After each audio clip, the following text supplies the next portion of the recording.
So I'm very happy to be here. My name is Gabriel Gasue, and I am head of outreach at protocols.io. So before we start, let me introduce myself. I have a background in experimental neuroscience with doctoral studies and postdoctoral training. And before joining protocols.io as head of outreach, I was for about a decade an editor in PLOS Biology, which is the flagship journal of the Public Library of Science. So I consider myself a scientist as well as an advocate for open science, experimental reproducibility, and research integrity.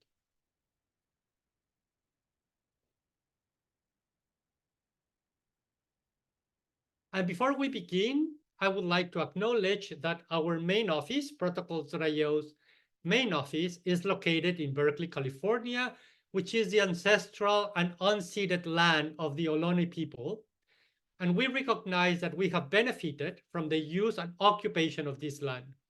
And consistent with our values of diversity, equity, and inclusion, we have a responsibility to acknowledge this fact. We also recognize that the Ohlone people are alive and flourish members of Berkeley and the broader Bay Area communities today. I would also like to share some housekeeping information with you before we delve into the main content of this presentation, which is an introduction. As I mentioned before, we will record the webinar, and all of you should be getting the recording and the slides. Also, we have enabled closed captioning, so feel free to turn it on if you want to use it. I will be talking for about 40 to 45 minutes, leaving at the end sometimes for questions, which you can start typing at any moment, either in the chat or in the Q&A window of Zoom. And finally, while this is an introduction to protocols.io, you can find upcoming, more advanced webinars by visiting the URL at the bottom of this slide, protocols.io/webinars. And if you go to the very bottom, protocols.io/help/demo, that is a link for you to request a one-to-one demo. Now, what you see on the screen now is the presentation for its agenda for today's presentation. So we will go over some of the more general points in terms of the motivations for creating protocols.io, what our mission is, and how our platform and tools can make your work easier and faster, both in the research lab and in the classroom, as well as to increase the reproducibility both inside and outside your own laboratories.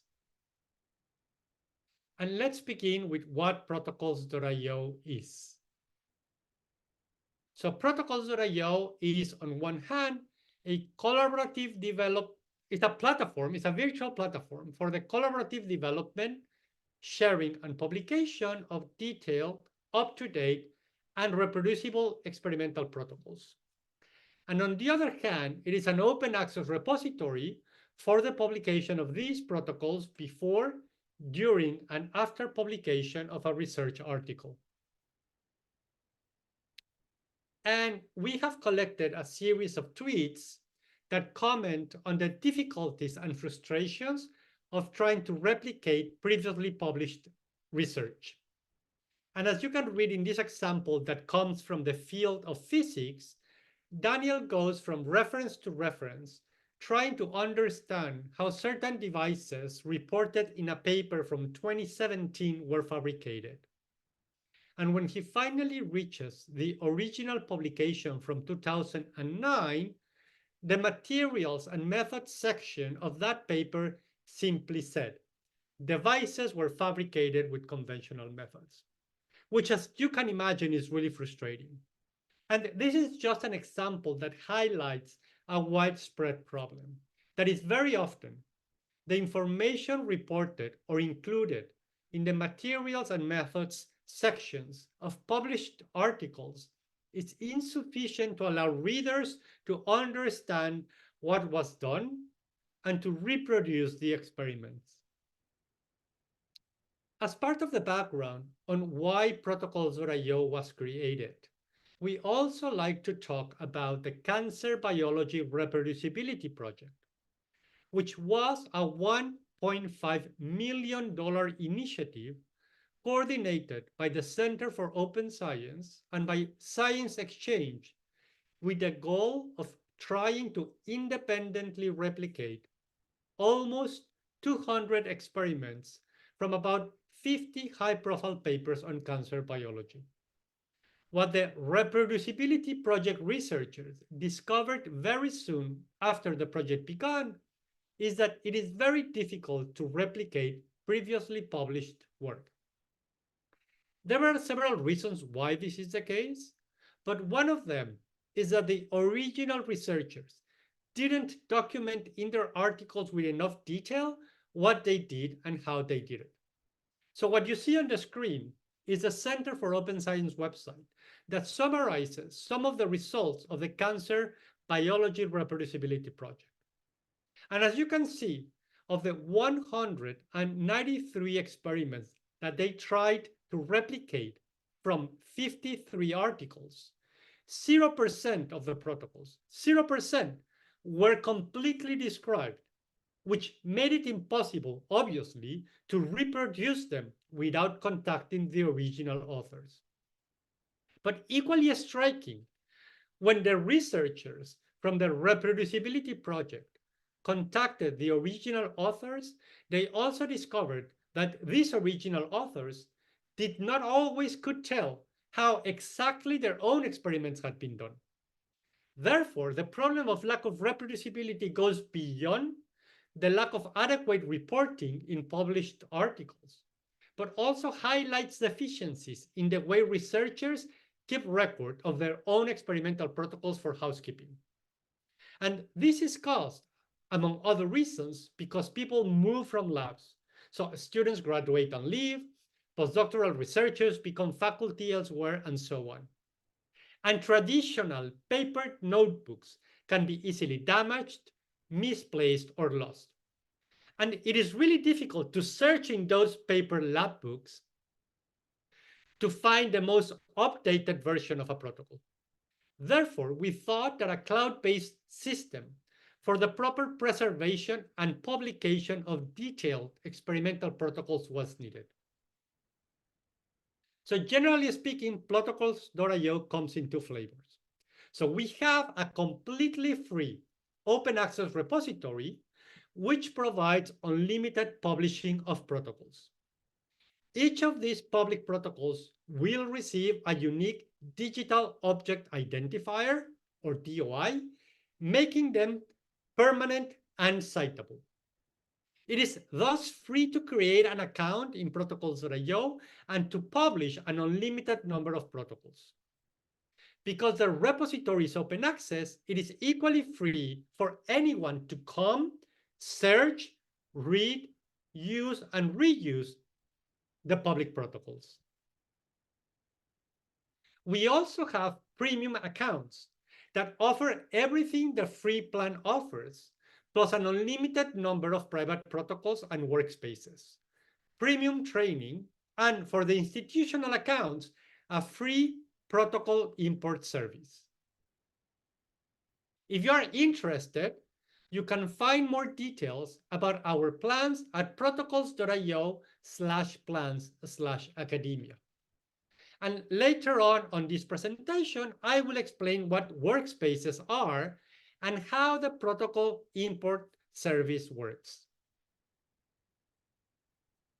Some of you might already have access to an institutional premium account if your university is a partner of protocols.io. To find out if you qualify for premium access, you can go to protocols.io/for institutions, and as I showed you in this movie, scroll down, find the drop-down menu, and search for your university or organization.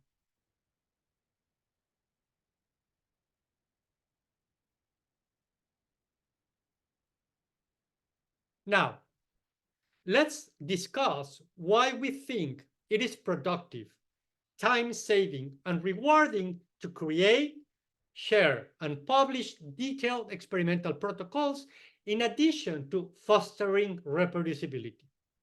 The key message that I want to convey is that practicing open science, and in this case, open methods, is beneficial not only for the extended community, but also for the practitioner. So let me begin by showing how the protocols created and published in protocols.io go beyond what a traditional static PDF offers.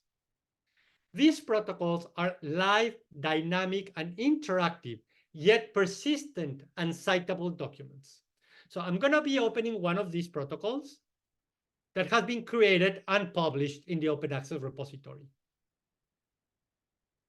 So as you can see, the protocols are written in a recipe-like step-by-step fashion.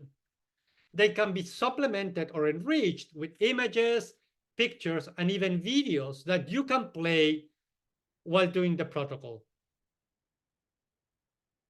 Different sections of the protocol can be coded in different colors, and the sections can be navigated.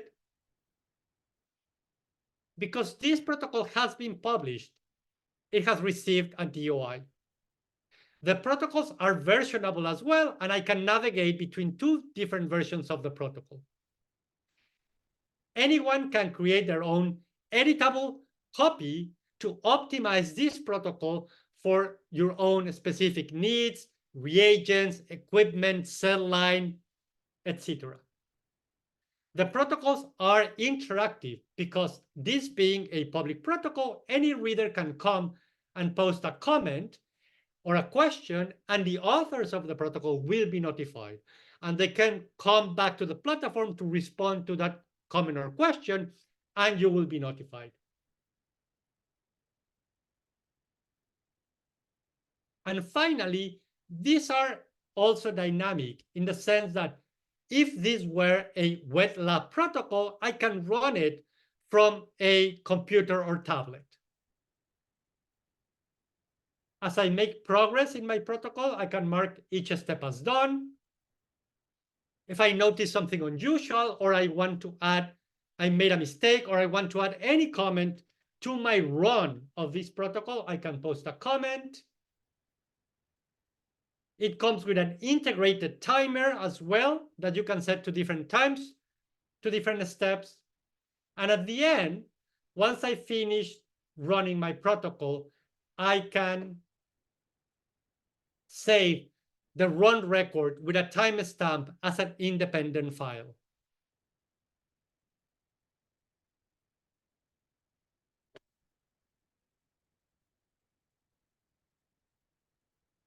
And while there's a historical bias in favor of protocols in biomedicine, the platform itself is agnostic to the subject area of research, and researchers have begun using it to develop, share, and publish protocols beyond the wet molecular biology lab.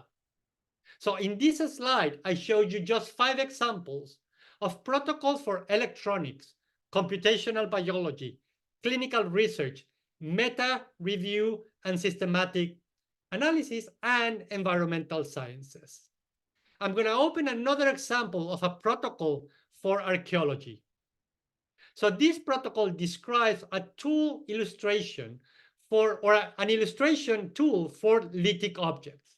And again, as you can see, the protocol is written in a recipe-like step-by-step format. It is enriched with images. It has a table of content. It can be forked, copied, run from the computer or tablet, and versioned.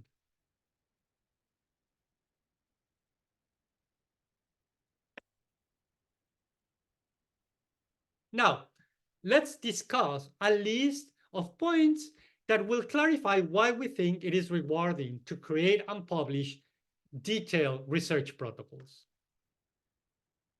Not necessarily in order of importance, but a first advantage of making your methods public is that by using specialized repositories to publish your protocols, you are increasing the chances that they will be discovered and reused, which should lead to more credit and recognition for the work that you do. And to exemplify, I'm going to be using an example from Twitter, now called X. So you can see here a tweet from a researcher who was looking for a protocol for RNA extraction from primary cortical neurons in culture. Someone answered this tweet and recommended a protocol that is in protocols.io. But this protocol was actually part of a paper that was published in the journal Gigascience. Now, the paper is about a fish parasite, so the chances of researchers working on primary cortical neurons in culture finding a paper on a fish parasite as a means of finding a protocol that would work for them seem really slim. But because the protocol was published independently in a specialized repository, it made the method more discoverable and increased the chances of people reusing it. Now, protocols.io started in 2014.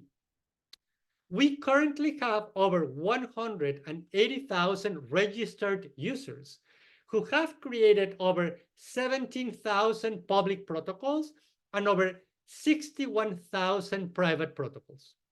Again, the public protocols are all open access, which means they are fully searchable and free to read, use, and reuse. And last year alone, these public protocols had over 2.5 million readers. And once a protocol has been published, the document, the electronic document, has a tab called Metrics that shows in real time all traffic and use of the protocol, including the number of views, bookmarks, exports, copies, comments, and citations that the protocol has received. Now, another reason to make your protocol public is to guarantee preservation and to facilitate seamless continuity of the work inside your laboratory.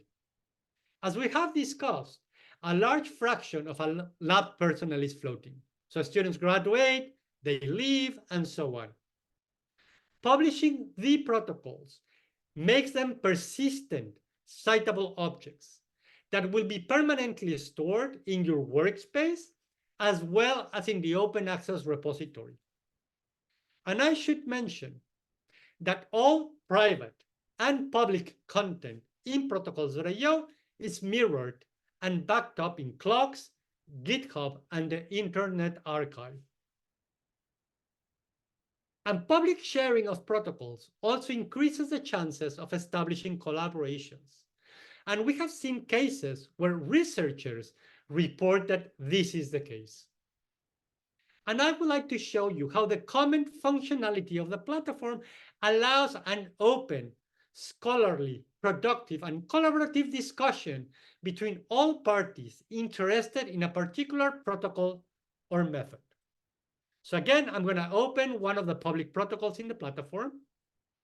In this case, this is a particularly popular protocol. And as you can see, again, the protocol is detailed, recipe-like format. This specific protocol has received over 1,300 comments. Anyone can come here and see the comments that have been posted by users and by the authors. And you can see a very open, scholarly, and productive conversation between these parties interested in this method, helping a lot in guidance and troubleshooting. And you can see how this could potentially lead to collaborations.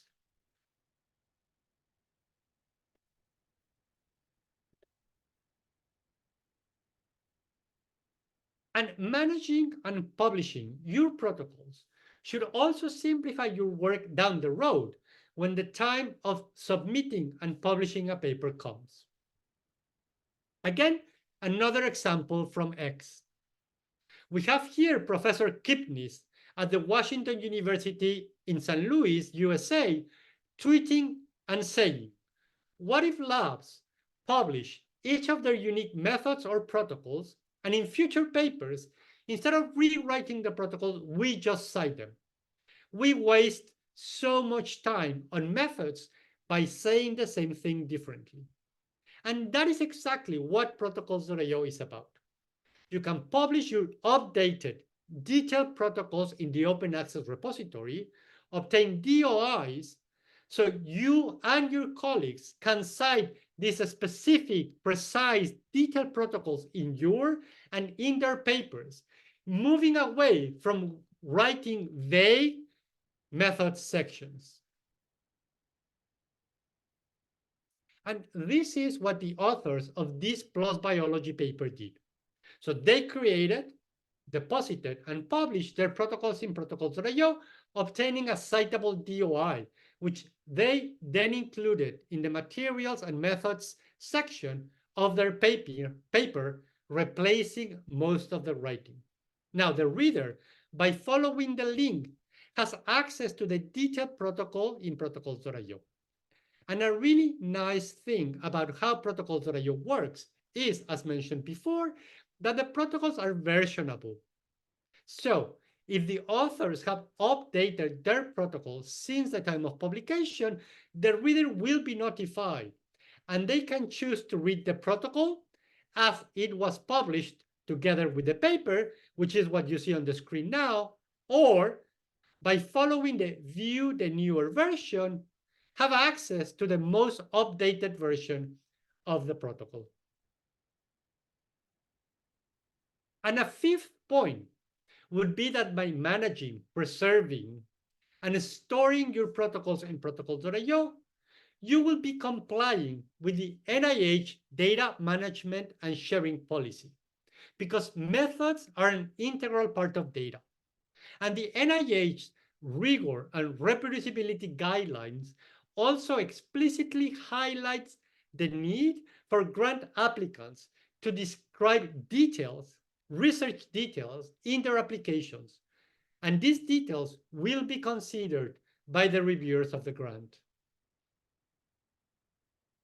And as a bonus, by practicing open science, and particularly open methods, you increase reproducibility, which you could see as a present from you to your colleagues and the extended research community, but also you increase reproducibility within your own research group, which you could see as a present from you to yourself.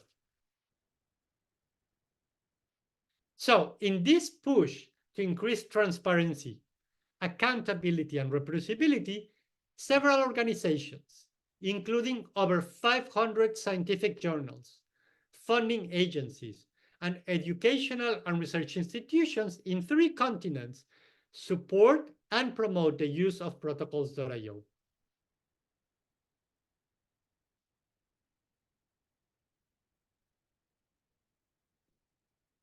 Now, in the next section of the presentation, let me give you a taste of how the platform looks like and how its different tools allows you to do everything I listed before. Organize and preserve your work, collaborate, save time, increase your reproducibility, impact, and credit. So, protocols.io, the platform, has 3 main sections. It has the workspaces, the file manager, and the editor. And I will explain in the next few slides how they relate to each other by using a simple cartoon. So the workspace is the core of the platform. It is here where everything happens. It is from this space that you create protocols, organize your work, and collaborate with others. The workspace has a folder that is organized by the file manager. In the file manager, you can use the editor to create protocols. And during my explanation on what each of these sections, what are they, what they do, and how they relate to each other, I will be moving back and forth between them. So if you go to our website, what you see on the screen is a landing page. You can create an account if you have not done so already and log in. You can also log in using Orchid, Facebook, or Google. Once you start a session, the system will ask you to create your workspace.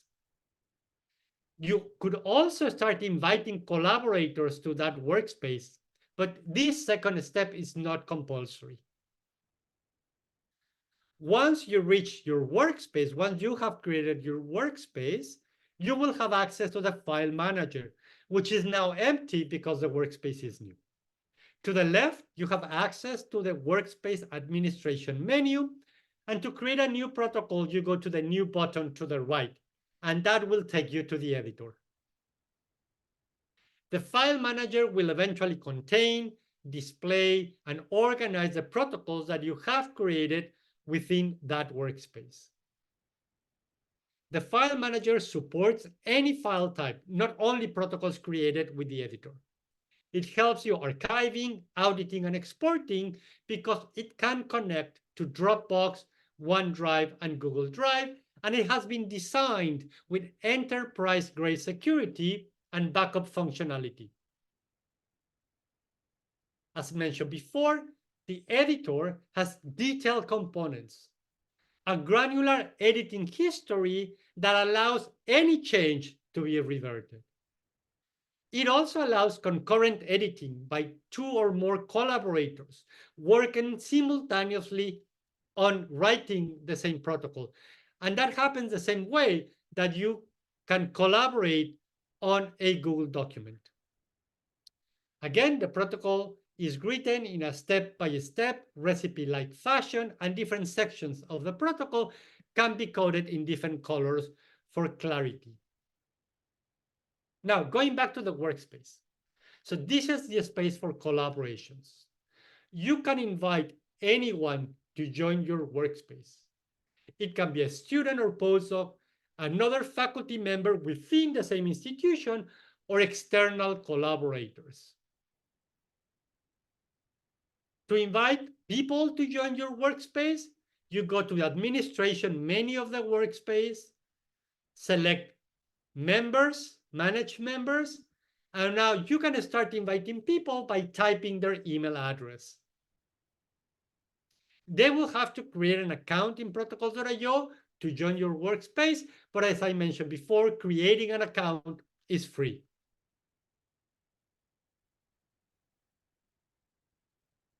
You can make your workspace public or private, which is the default setting. And you can, so if you make it public, your workspace will be searchable and people can request to join. If you leave the default setting, which is private, the workspace will be hidden to the outside world.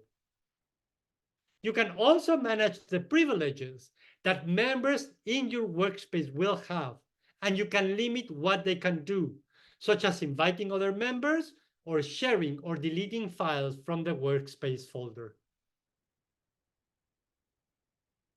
Workspace members can nonetheless comment on the protocols you have created and share with them, or ask questions using the comment functionality that I showed to you before. Members of a workspace can also make changes to the protocols that you're sharing with them. And as I mentioned before, there is a detailed log of all implemented changes, which can be reverted if needed. Members can also create their own protocols in that workspace, or take an existing protocol, make a fork or editable copy, and optimize it according to their own specific needs. And the platform allows you to compare two versions of the same protocol side by side. In this case, the protocol has 3 versions, but I will be comparing version 1 with version 2, and the platform automatically highlights the difference between the 2 versions. Now, even if a member of your workspace leaves, because let's say a student has graduated, the protocols will remain organized, up to date, and available in the file manager. You can also select to print a protocol or export it as a PDF to Google Drive, Dropbox, or OneDrive. So I'm exporting the protocol as a PDF to my computer in this movie.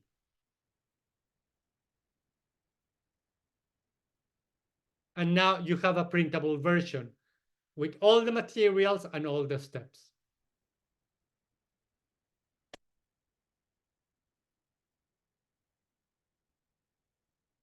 Now, we have talked about how to bring people into the workspace, but you can also collaborate beyond the workspace by sharing your protocols with specific people via email or by publishing them.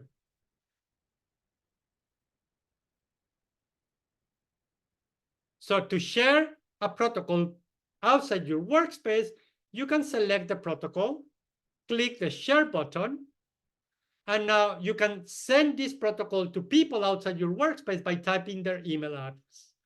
Once you have added collaborators to that protocol, you can select what they can do with that protocol. In this case, I have 4 collaborators. Lenny and Emma can both edit and view the protocol, but Nastia and Daniel can only view my protocol. They don't have editing privileges.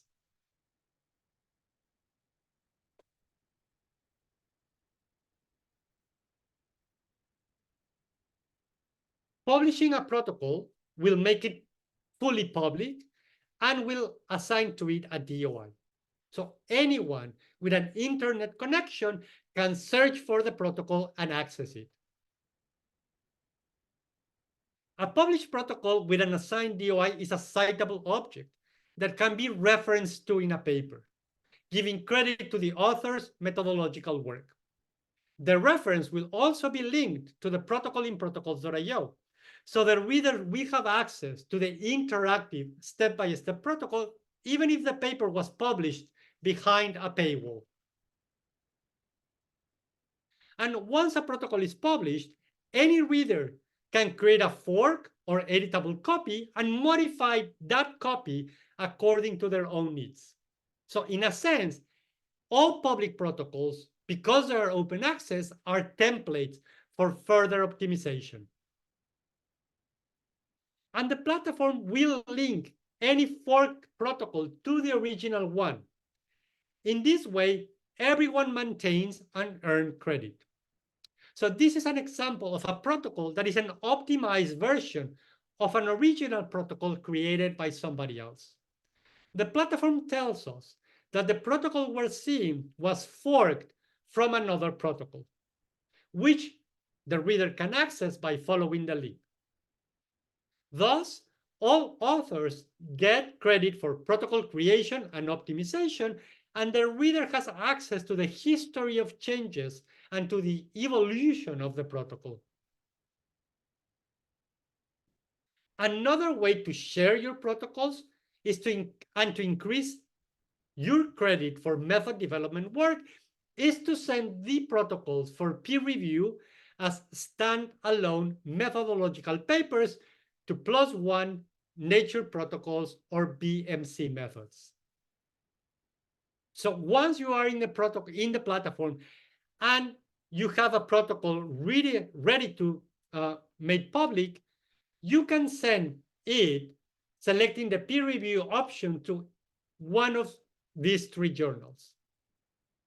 And the idea is that your protocol, publishing protocols.io, independently of peer review, can be submitted to any of these 3 journals for peer review and eventual publication as a methodological paper, which should obviously increase their visibility. Now, going back to the workspace. Once you create an account in protocols.io, you can create multiple workspaces, depending on your research and teaching needs. You can create workspaces for different research projects or to teach different courses. Each workspace can have different members and contain different protocols and documents, giving you great flexibility for organization. Now, I appreciate that all of you might already have existing digital protocols in other formats, like PDFs or Word documents. So in this last part of my presentation, I will do a short demo to show you how you can bring those existing digital protocols into the platform. I will show you 3 ways, starting from the easiest and less time consuming to the one that is more sophisticated but also requires a little bit more of time. And finally, I will tell you about the import service. So to do the demo, I will go to my file manager. Just to orient ourselves, to the left, you see all the workspaces to which I belong. And we're going to be working for my own private workspace. I'm going to create a new folder with today's dates.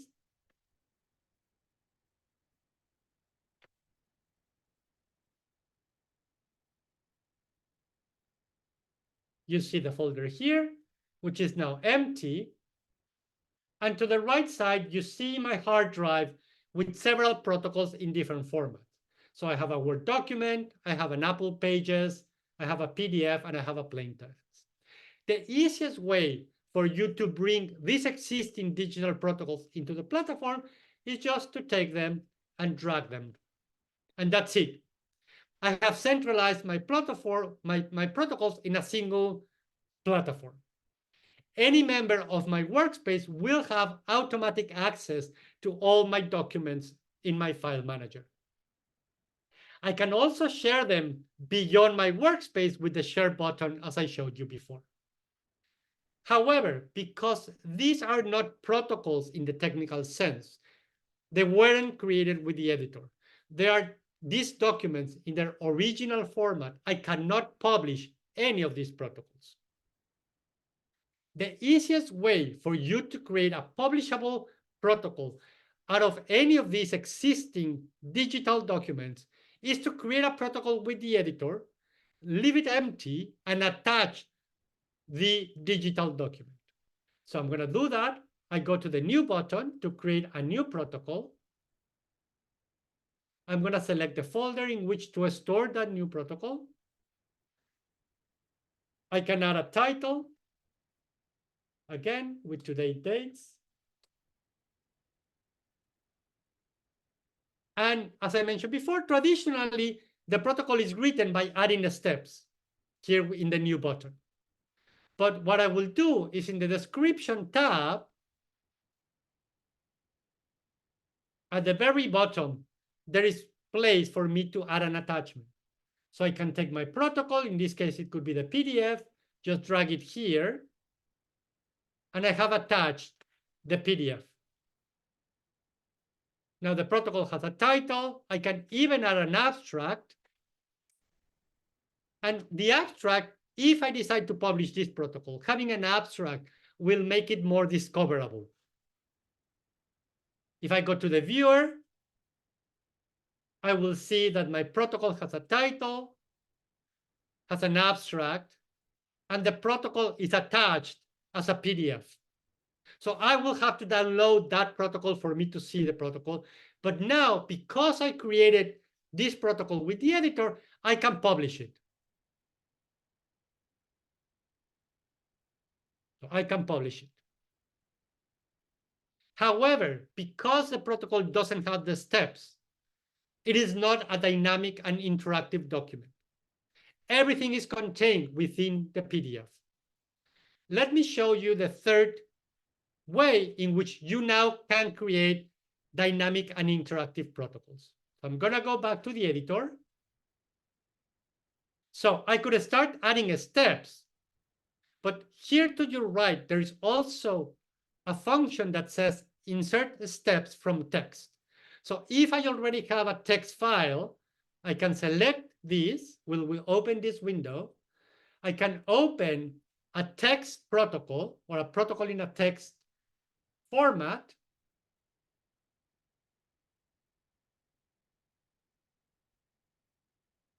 Which you see here. there is a title, there is an abstract, and there are steps and sections here. So I can take the steps that I want to insert,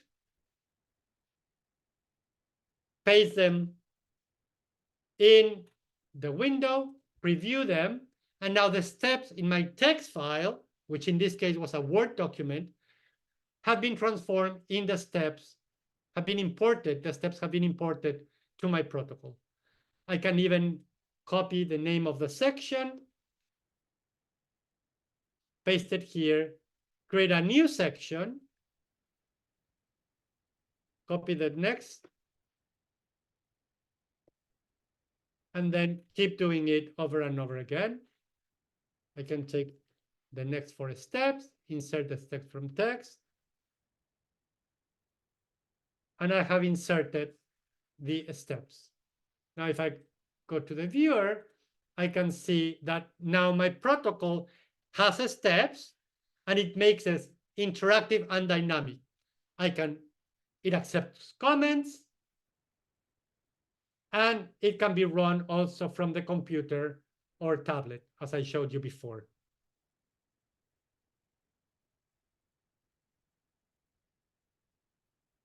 So we talked about dragging and dropping, attaching the PDF or any other document, and importing steps from a text file. Now about the import service. So we have a team of editors that could create these dynamic and interactive protocols out of any existing digital file if you have one already. So you can go to protocols.io/we-enter-protocols and submit your file.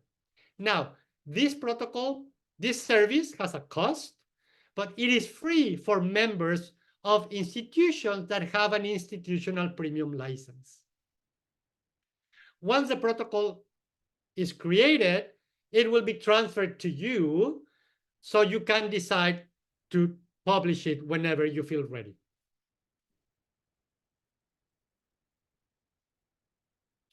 So in summary, I hope that I have provided enough information to persuade you that by practicing open science and open methods with protocols.io, you can stay organized, collaborate efficiently, save time, increase your impact, and get credit for your method development work.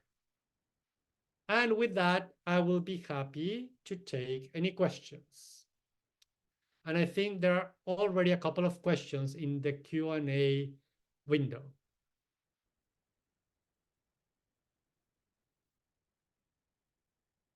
So one question is if I could share how a bioinformatic protocol looks like in protocols.io.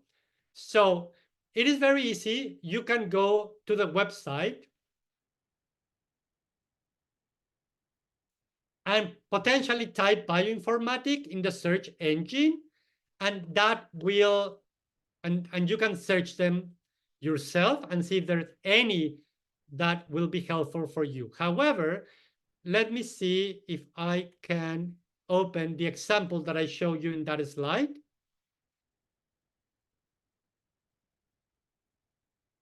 So here we have some examples.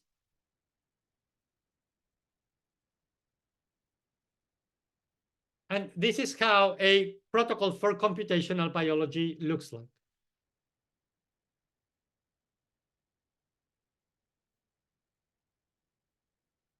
But not everyone will look like this. So it will depend on the authors. So feel free to just browse the platform.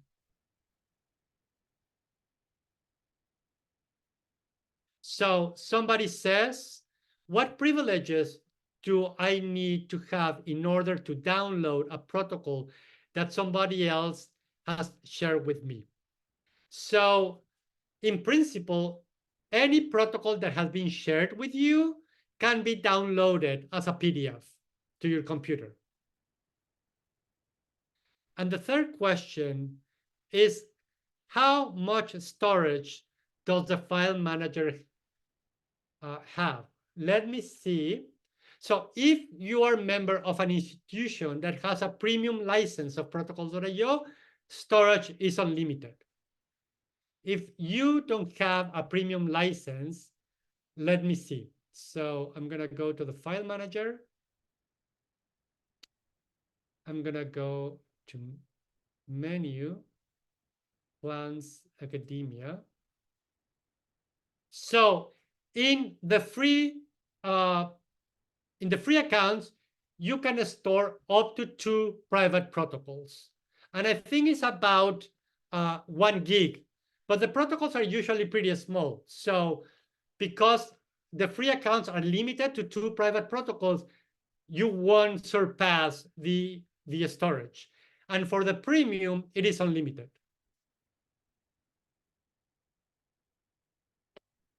Those are the 3 questions that have been typed in the Q&A window.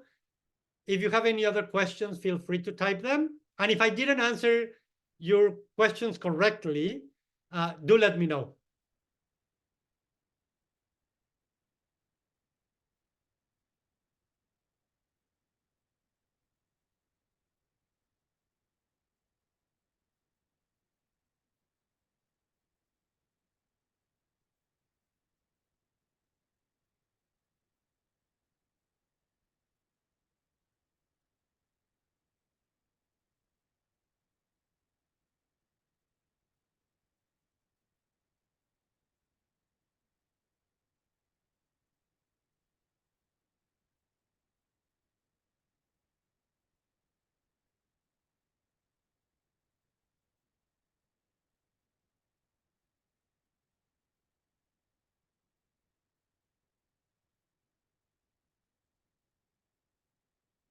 Well, I'm going to stop the recording now, just in case somebody wants to ask a question of the record. Oh, somebody else is asking how long does it take to publish a protocol? So I have to clarify, we are not a journal. There is no peer review. So this is more protocols.io is like a preprint repository. So once you submit a protocol for publication, we do a light screen to make sure that what you're publishing is science, is not pseudoscience or spam. And it usually takes us between 24 and 48 hours. So once you submit a protocol for publication, it should be published within 24 to 48 hours.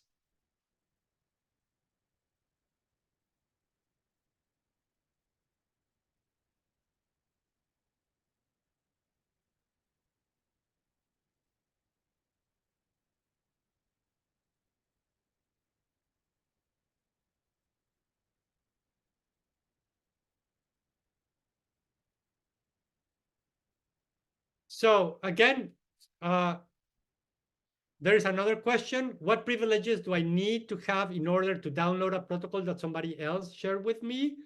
You should be able to download as a PDF any protocol that has been shared privately with you.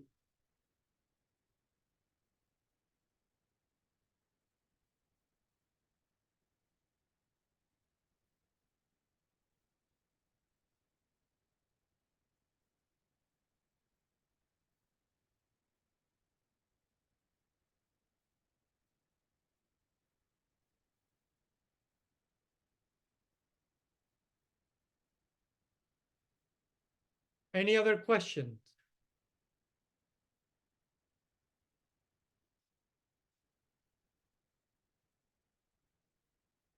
If you have questions down the road, feel free to email me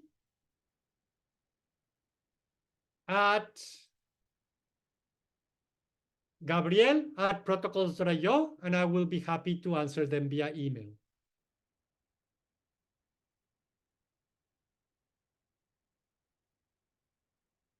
Okay, if there are no more questions, I will end the presentation today. Thank you again so much for